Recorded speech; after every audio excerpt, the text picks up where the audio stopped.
जय शिवराय मित्रांनो. पोर्तुगीजांची सत्ता नष्ट करण्यासाठी चिमाजी अप्पा यांच्या नेतृत्वाखाली मराठी सैन्याने 1737 ते 1739 मध्ये केलेल्या पराक्रमाची साक्ष म्हणजे वसईचा किल्ला. महाराष्ट्रातील सागर किनाऱ्यांचे प्रादेशिक विभागणीनुसार दोन भाग पडतात, एक उत्तर कोकण व दक्षिण कोकण. उत्तर कोकणातील प्रमुख बेट म्हणजे मुंबई आणि त्याच्याच संरक्षणासाठी अनेक किल्ले बांधले गेले. त्यापैकी भौगोलिकदृष्ट्या वसईचा किल्ला फार महत्त्वाचा होता. वसईचा किल्ला हातात असेल तर मुंबई बेट, ठाणे, साष्टी हा सर्व परिसर समुद्रकिनारा ताब्यात ठेवता येत असे.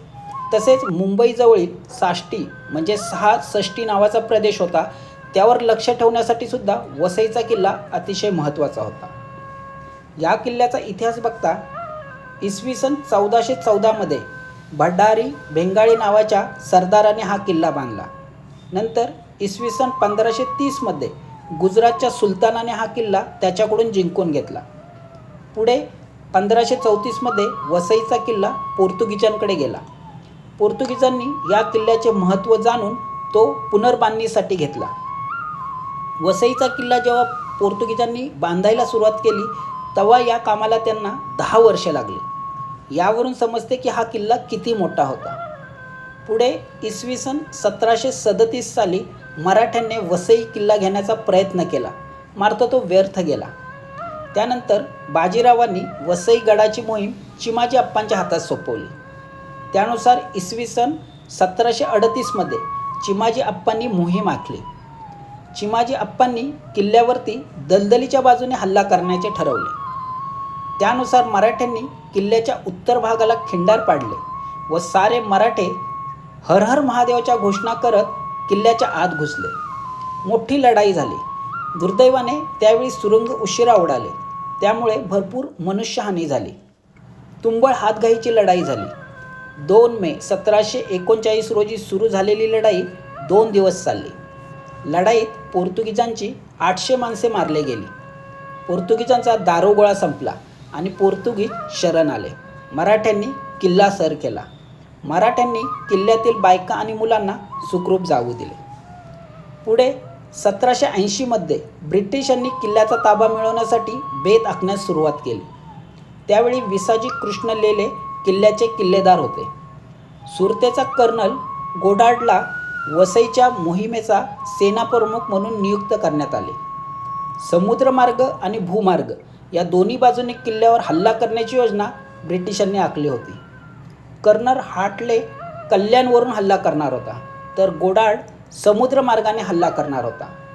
वसईला वेढा देण्याचे काम कर्नल गोडार्ड करणार होता. पुण्याहून मराठ्यांसाठी सैन्याची अजून कुमक पोचू नये याची सुद्धा काळजी इंग्रजांनी घेतली होती. नाना फडणीसांनी आनंदराव रास्ते यास वसईच्या गोकरावा या गावी धाडले. 13 ऑक्टोबर रोजी चिमाजी पानसे, भवानी शिवराम व त्यांची फौज व तोफखाना घेऊन तळेगाव मार्गे ते वसईला निघाले.